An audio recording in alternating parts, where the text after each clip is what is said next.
It is a great privilege and pleasure to introduce for one more year Mr. Yannis Manuelides, a partner at Allen and Overy, and thank him for spearheading the effort every year to put together a great macro panel that discusses the macro picture in the Greek and European economy.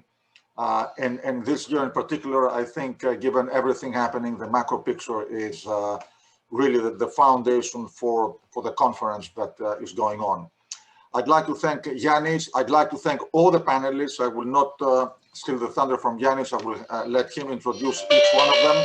But I would like to thank you all. We have an absolutely top-level panel of Greek and international experts. And Yanni, and to all of you, thank you very much. Well, thank you very much, Nicholas, and thank you for having us and for your kind words.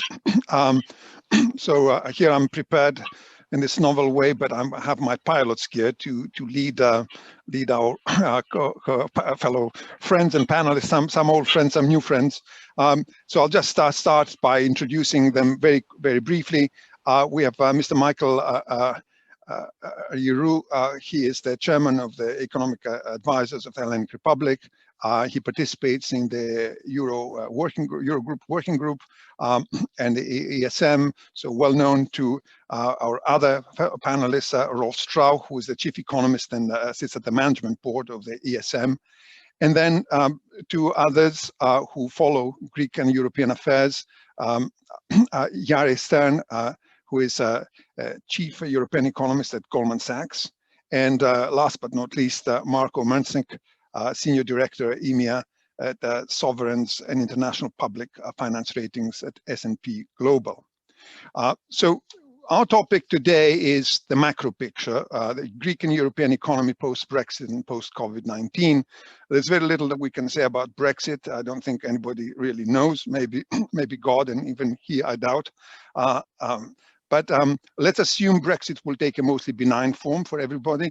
And let's just look at what the post-COVID Greek and European economy will look like. And basically the assumption is that we will have reverted to normal, extraordinary measures will have been over, and we will then just seeking to define the new normality away from anything which is emergency and extraordinary. So the overall background has been covered, I think, very well by previous speakers about where everybody is on the fiscal challenges and the debt challenges and the wounds to the economy. So I won't, and also on the extraordinary measures that have been taken both in Greece and Europe. These are well known, so I won't recap them. If necessary, the speakers will refer to specific things of them. But let's start with the first question, set of questions rather, which have to do with reforms and economic growth. And if I could start with Michael Arghyrou. So Greece needs growth, and it needs to increase its competitiveness and productivity and reforms on many fronts. It has commissioned reports on various reforms, most notably the Pissarides report. Which of the proposed reforms will the government choose to follow, and what will be it prioritize? And will education and administration of justice be among them? You are on mute. You have to unmute yourself.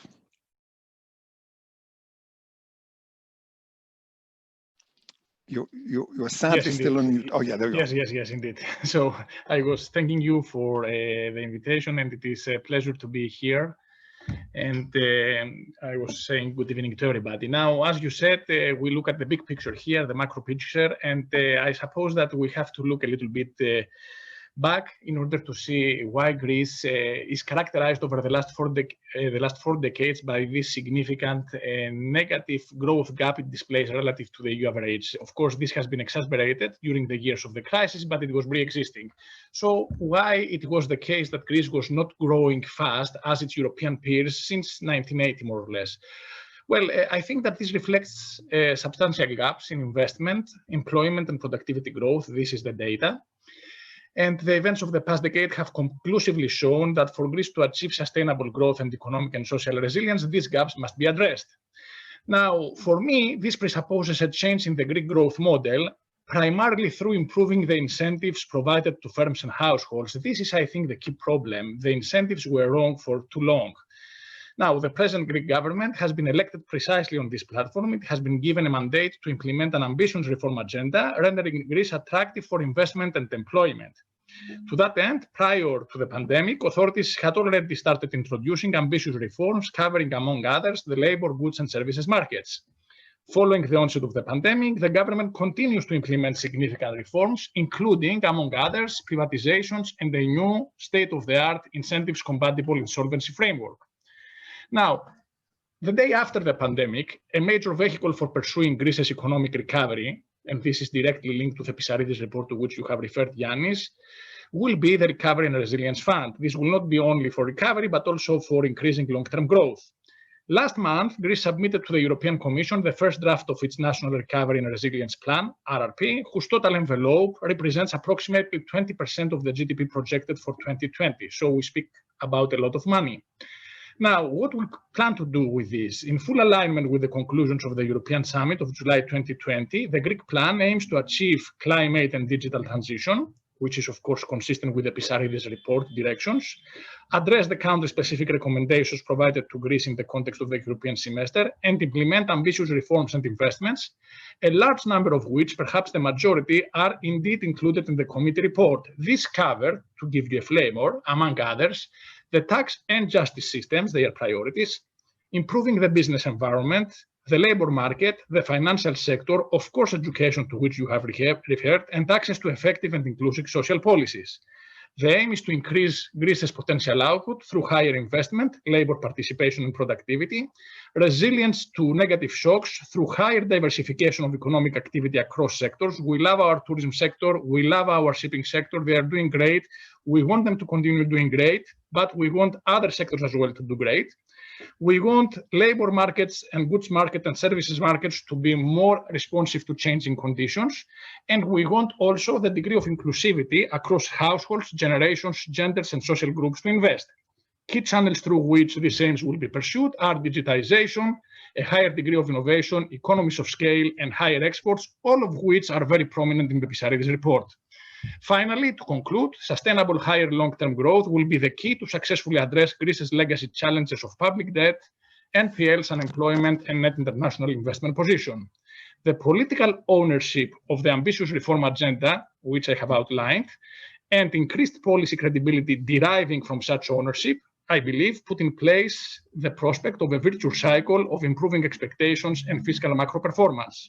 Present market developments convey confidence in Greece's ability to achieve its ambitious targets, signaling the existence of profitable investment opportunities in Greece. Well, thank you. A great introduction indeed. Let me just move slightly to outside Greece to Europe by turning to Jari. And so, Jari, Greece is likely to succeed if Europe also moves forward. So what are Europe's prospects post-pandemic, and what type of reforms and growth do we need to see there? And if you think that any of them in particular are likely to benefit countries like Greece?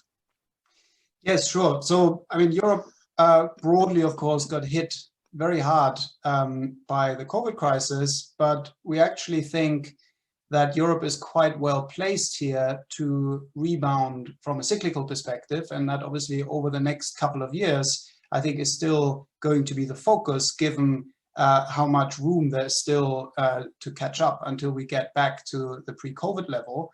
But I think there are three reasons that actually make us quite constructive here that we will see a good recovery. The first is that there's still a lot of room for catch-up. So when we kind of look across Europe, the euro area is about 5% below the pre-COVID level. If you look at Southern Europe, of course, it's more, it's about 10%. It's mainly focused in services. And I think we learned from the third quarter this year that when restrictions come off, that activity, but particularly in services, can rebound quite quickly. Second reason is the progress we've seen on the vaccine front. We think that really is very positive. We now think that about 50% of the population will be vaccinated across Europe by the end of Q2, and think that will unlock quite a lot of that bounce back potential in services. And then third, and of course key, is the policy support that we've seen. So we've really seen a big shift both on the fiscal side and on the monetary side, where we think that the policy support has been very effective in avoiding broader damage to the economy, spillovers into the labor market, spillovers into the corporate sector. So we think the euro area will grow by 5.5% in 2021.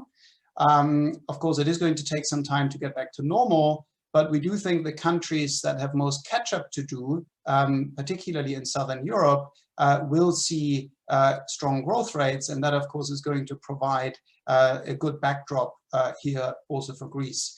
Now, of course, there are lots of risks to this view, and maybe let me just comment on one that I think is going to be very important for Europe, is really the north-south divide that we have seen in terms of the COVID shock and in terms of the economic repercussions, and that the north has been, comparatively little hit compared to the south. And I think this is really where the recovery fund and the progress at the EU level has been so important.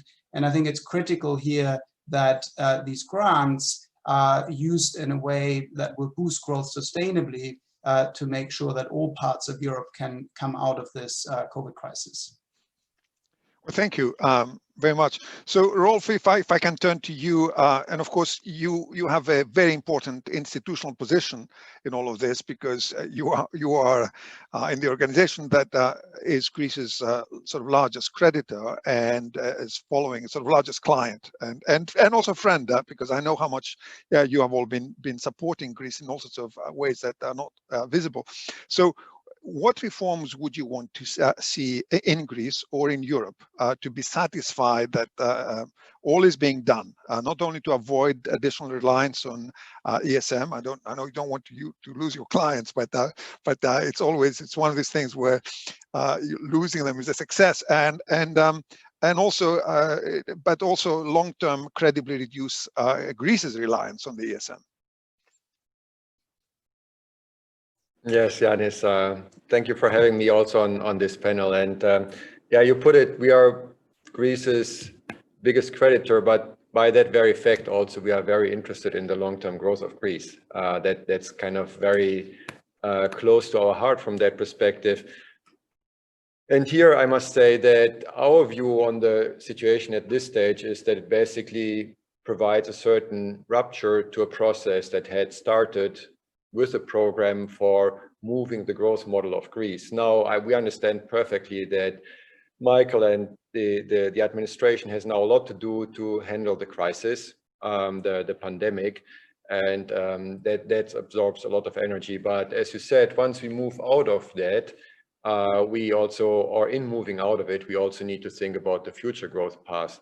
And I think here there's a lot of continuation actually with the processes that we try to set forth in the program and pursue the years and pursue from there. And since here our main focus in this panel here is on investment, let me just highlight the points where we see some priority in order to put forward, stimulate investment. And there are basically 4 points that we see. So we think that Greece should further advance in improving the institutional and regulatory environment, particularly for innovation and for high-powered frontier research. That is one area. You mentioned before the judicial system, and we also share that view, and we know, and Michael mentioned it as well, that this is a key area to improve the efficiency of the judiciary. A third point in this is to ease the business of startups and making it easy to start an enterprise and actually get operational. And here the licensing for investment and opening for trade is certainly an important point that still needs to be addressed in order to improve the investment climate. The final point is the overall efficiency of the administration, and I guess that here the digitalization agenda indeed plays a big role in order to make it more service-oriented, more oriented towards the needs of firms and actually being able to help there rapidly. So these are kind of 4 areas where we see priorities, and Michael before outlined a very broad project program in order to advance the economy overall. And we fully agree with many of the initiatives taken, but as we go along, obviously, it will be important for the administration to also set certain priorities. In this regard, some further work needs to be done also on the capacity to absorb the EU funds. And we know that this is under progress. We are also closely discussing this with Michael and other parts of the administration. So we are happy that this is also put in place and can advance further. And I can say later maybe also a bit more where we see the investment, the EU investment going forward looking. Thank you. Well, thank you very much, Rolf. Indeed, we will be turning to investment. We're sort of focusing more on kind of reforms and background macro picture. And Marko, we come last to you because in a way you are the one who kind of is like the examiner. You know, you have to give a grade to everybody. In fact, that's what you do. And so we want to hear from you to see what it is that you need to see the pupil doing right. What reforms would you want to see Greece do to note a positive outlook and an upgrade? Well, with respect to the potential upgrade, I think in the near term, we could raise our ratings on Greece if the impact of this pandemic on economic performance subsides and then the related erosion in budgetary performance is reversed. Of course, the reforms that enhance economic growth would be definitely a positive for the rating over the medium term. And I think that investment activity is key in this regard, which, you know, very much rhymes with the conclusions of the Pissarides report that you mentioned. Investment activity, I think it's important to look at it from this angle, would also benefit from a sharper decline in what is currently very high NPL ratio in the banking system. And that's also, I'm mentioning that also because it's something that is directly part of the rating. So it would also benefit the credit worthiness of the sovereign if that ratio falls sharper. And of course, you know, I think that the funds from the Next Generation EU agreement are such a good news for Greece, and they could actually, and I expect them to act as a catalyst for dealing with these outstanding reform challenges. But I think generally, I think we all here agree that Greece has already implemented a huge amount of structural reforms over the past years. I think that, however, the positive impact of these reforms is unlikely to be displayed in the current recessionary conditions or what was previously relatively low growth environment. And even less so if the credit channel is challenged as it currently is. But I think that once the recovery is well entrenched, I think that the reform dividends will show up. Thank you. That's very encouraging for you to say, because I know you, as I said, you are the one who comes and grades everybody, and indeed the ultimate people who vote and grade the investors will look to see what you and your colleagues say. So if we could move to investment and economic growth, we were just focusing on reforms. I know some of them were mentioned, and so I'll start with Jari. So, you know, what will the we have a spate of European initiatives, and even mentioned before in the previous sessions, ECB pandemic QE, relaxation of fiscal rules, and ESM emergency lines, the recovery fund, etc. So what do these initiatives mean for the economy and for investors in Europe and in Greece? Yes, I think the macro measures that you mentioned are critical. They have been critical throughout the crisis itself, in that we saw a large but ultimately, we think, temporary hit to demand. So it then makes a lot of sense to provide highly expansionary macro policy during that time. And I think there's a strong case to continue with those expansionary policies to basically bridge the demand until demand can normalize when the vaccine is there and when services activity returns to more normal levels. I think what's been really striking is that we've seen a coordinated response across the different arms of macro policy. So we've had expansionary national fiscal policies, where I think particularly the bridging schemes have been very effective, the short-term work schemes, for example, which I think is an area where Europe has compared quite favorably, for example, with the United States in limiting upward pressure on unemployment. Then, of course, the EU-wide fiscal initiatives, the Recovery Fund, of course, has been mentioned, which we think really has been a milestone in terms of institutional progress. And then last but not least, of course, the fact that the ECB really stepped up. And I think, including last week, a decision to extend the pandemic QE program and really to signal that the ECB is going to be there to support demand, not just during the acute crisis phase, but also into the recovery to sustain favorable financing conditions, as President Lagarde said, into the recovery. And so we do think that support from the ECB will also be there. We think that the net asset purchases will run until the middle of 2023, and the ECB will not raise interest rates until 2025. So really providing very sustained policy support. So we think the implication of this really is that the funding gaps across Europe have been closed quite effectively. So if we count together the EU-wide funding sources that have been provided through the Recovery Fund, of course, the ESM, the ECB, it's sort of hard to see how we would have funding issues in the near term, which we think is very important. And as a result of that, we see upside risk or upside potential, better, to European assets. Sort of in a broad sense, we think the euro will continue to strengthen as the recovery gains traction, and we also think there's further upside, to equity prices and so on as the recovery takes hold across Europe. Well, thank you. This is a very upbeat and optimistic. So, Marko, I'll turn to you, and I'll basically, the same question. What is your take? On this, I mean, you can, if you broadly agree, indicate. But if you think there's any nuances or disagreements, please. Yeah, I agree that what I call this shift from fiscal compact to fiscal comeback in Europe, I think it will support a faster economic recovery. I agree completely with what Jari said.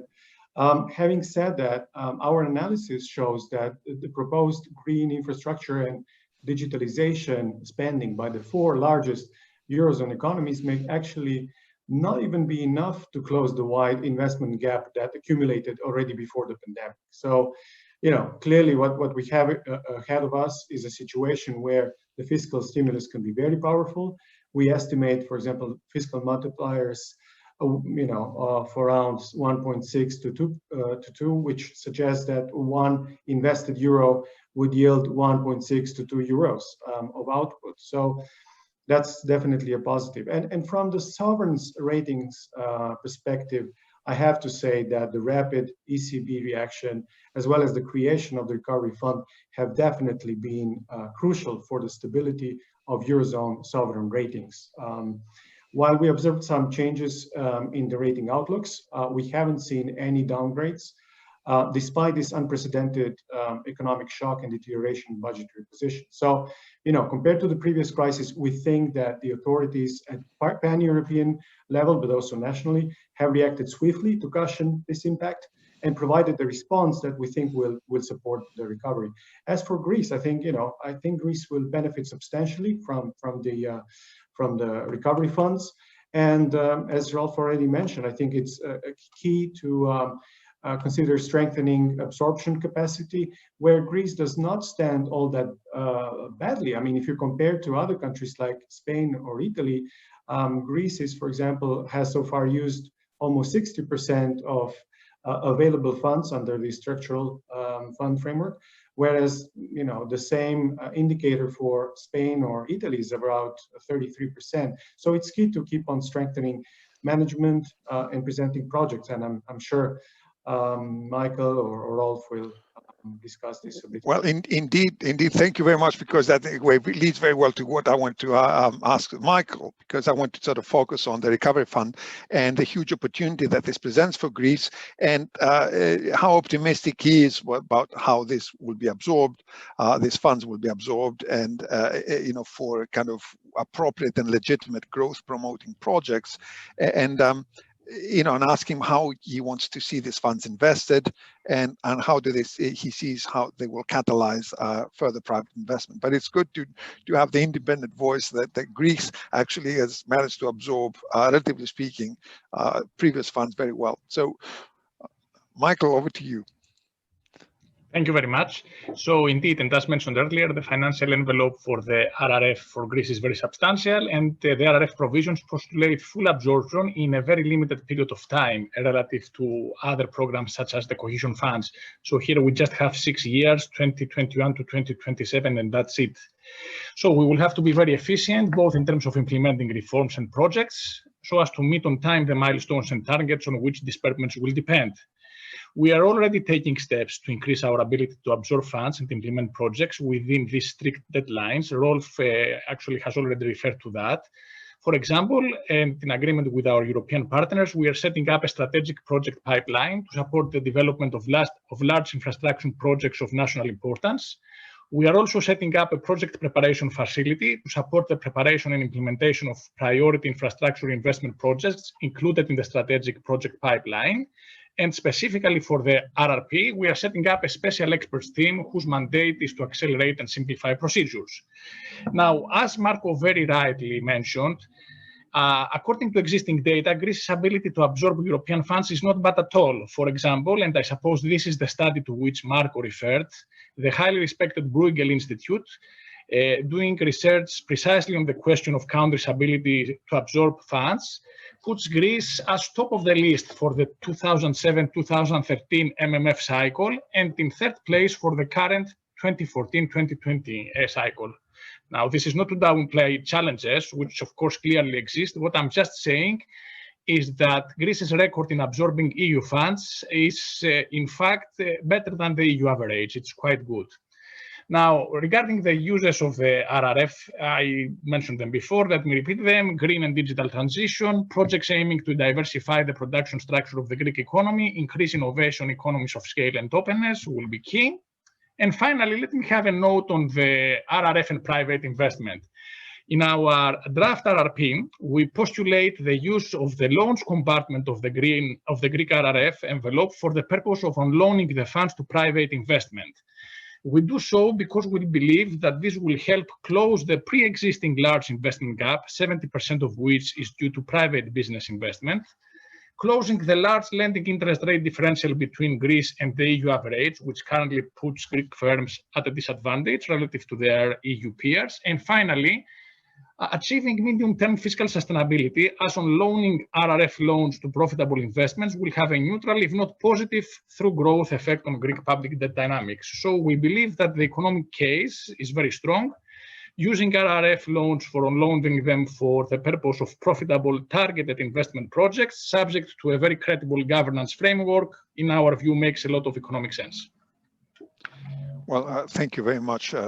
And so, Rolf, I'll turn to you for this last thing. So, you, as you said, you are, the creditor of Greece, but because you are a long-term creditor, you are effectively also have almost an equity interest. You want to see Greece grow, and Greece now has this huge liquidity available to it through the ECB measures. Indeed, liquidity through soft conditionality ESM measures, and of course the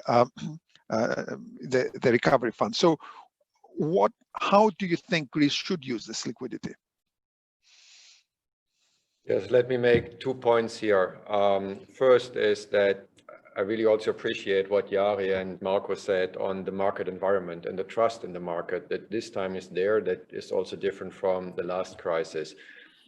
And that this has a lot to do with the ECB response, with the European response. ESM is part of that response package. And we put up this credit line, the pandemic support, that can provide funding, that can provide liquidity, as you said. It hasn't been drawn yet, but it has already a positive effect in terms of giving market confidence and therefore supporting favorable financing conditions. So that's important for us to note, and then it's available till 22. And when Greece thinks they should be drawing on it and will want to draw on it, they can do so under clear conditions. And it's also clear that the only kind of conditionality that comes with it is that you use the funds for the purpose that they are meant for healthcare expenditure, nothing else. So it's part of the package. It gives market confidence, and that is important. Second point that I want to make, and Jari talked before of demand, and I do obviously as an economist, I see the need to support demand. But I want to add also another element here. It's called, the EU funds are called Next Generation EU. So it's the next generation of Greece that we are basically concerned with. And that means this money should be used to strengthen long-term potential growth. That is clearly the objective that we have with it. And if you think about the Greek economy and you think about long-term potential growth being higher, I think it's crucial that there's a certain transformation of the economy, and Michael actually alluded to it, in the sense that it must also be somewhat more outward oriented, more open, because otherwise the Greek market becomes too small. And that is where I think actually those funds can be used very well. And there are infrastructure requirements that have to be completed in order to achieve that, and to have better connectivity. There are energy requirements for the islands to lower energy costs on the islands to make those more activity, they are more profitable, that can be seized. There is certainly also need and possibility to invest in the educational system, because some upskilling obviously of the labor force will be beneficial, or some direction of skills. So I think that there are kind of priority investment areas where this money can be very well used in order to really push the long-term growth path. And then next to this, as I said before, you need those kind of administrative reforms in order to seize the efficiency gains. I think that would be the kind of package that we would hope for that comes out of the Next Generation EU in order to improve the long-term prospects. Well, thank you very much, Rolf. That's very good to know, and actually very hopeful, and great that you speak about the next generation, because I think it is very important as policy. And I think what I take from this conversation is moving on to my last question, which we don't have a lot of time, but in a way it is where the last crisis started. It's debt, and you all pointed out that we're of course in a very different position. The last crisis, first of all, Europe is prepared, everybody's contributing, and there's just overall a sense that we can find a way out together. But the truth is, debt is up, GDP is down for Greece and everywhere else, and we have the policies of fiscal prudence that we saw before the pandemic, and we have important things like the Stability and Growth Pact and the July Eurogroup at the European level, and for Greece the July 2018 Eurogroup decision. Now, how are these going to fare in the new normal? So, Jari, maybe I'll start with you. If you can please focus briefly on the future of the fiscal and debt rules in Europe post-pandemic. Sure. I mean, I think, the reasons to revisit them, I think, are pretty obvious. And, first is that we have long-running issues with the existing fiscal rules. They're quite complicated. They have encouraged pro-cyclical fiscal policy. And so there's been a long-running debate, of course, in terms of what could be improved with the existing rules. But then, of course, the context now, as you say, is a very different one. We've seen a big increase in deficits, a big increase in debt, and really need to rethink the calibration of these rules to make sure that they don't call for an excessively sharp and unrealistic consolidation of fiscal policy. So I think, my sense is, the debate here is ongoing. I'm very curious also to hear what others think, but my sense is that the recommendations that the European Fiscal Board has put forward probably give us a good direction of travel here. And I think those are, first of all, to focus more on debt rather than the deficit, to kind of really anchor the fiscal rules more with a medium-term orientation of where debt should be headed. Second, focus the rules more on expenditure rather than on deficits. I think there's quite a bit of evidence that expenditure rules perform quite well. They're simple, they give kind of a focal point for fiscal policymakers. And then third, make sure there's a general escape clause that can be triggered on the basis of independent advice. So I think those are, going to be some of the key elements that will be taken into account. And I think with these changes, I think what's very important, coming back to what we discussed earlier, I think is to kind of implement these changes in a way that avoids the need for an abrupt consolidation, that we can make sure that Europe can recover first, and you then sort of transition to these new fiscal rules that I think might have better long-run properties for fiscal policy. Well, thank you. We only have, I'm told by the organizers, 5 minutes, so I'm going to try to ask you to be as epigrammatic as possible. And so, Rolf, maybe what is your view on the future of these fiscal and debt rules, and how do you think the Eurogroup decision of 2018 is going to be revisited? And I know it's difficult to do epigrammatically, but no, but in a way, for me, it's pretty straightforward. It's clear that nobody foresaw what is happening now in Greece, and that has a clear impact on the deficits of the country, as in any other country. So, the original objectives on primary surpluses for Greece for this year, next year, they are gone and they cannot be achieved. That is right. But then it's also, and that is in a way also in line with the general escape clause that is applied to the European countries overall. But you will, so to speak, return to normality when those rules are again in place. And in my perspective, the long-term commitment that Greece made in 2018 is to stick to the fiscal rules, to the Stability and Growth Pact. This is what I know, this is what we count on for Greece to do forward-looking. And then when we are moving forward, we will precisely determine what it means in that situation. For the moment, for me, the agreement is there and there it stays. Thank you. I will actually very quickly kind of, Mihaly, if I can actually skip you on this, because I know you probably, I just want to know what the raters will say about all this. And because ultimately that's very important. Everybody wants to see. So Marko, if we can close with you, and, just if you could comment just generally on what you've seen and whether you think you're confident that we will not slide back in a debt crisis, and just generally, what do you think of all the things you've heard? What would you, 2 or 3 things that should happen for a rating upgrade, and when might we see that? Well, I mean, starting off with the debt situation, it's true that the government debt is high, but let's not forget that very strong budgetary performance has been achieved in the past years before the crisis.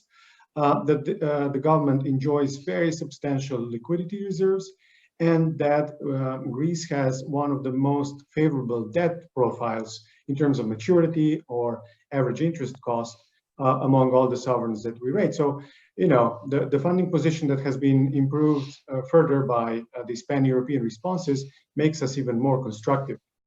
Going and speaking directly to the rating, as I mentioned, I think that what we're going to be focused on is economic recovery and how strong it is. How does it interact with gradual reduction in budget deficits?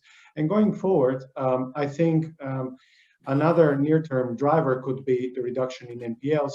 And beyond that, I think it's really important to hit high economic growth rates in order to strengthen the sovereign's ability for debt servicing and gradual reduction in government debt. Okay, well, thank you very much. We have reached the end of our time, unfortunately.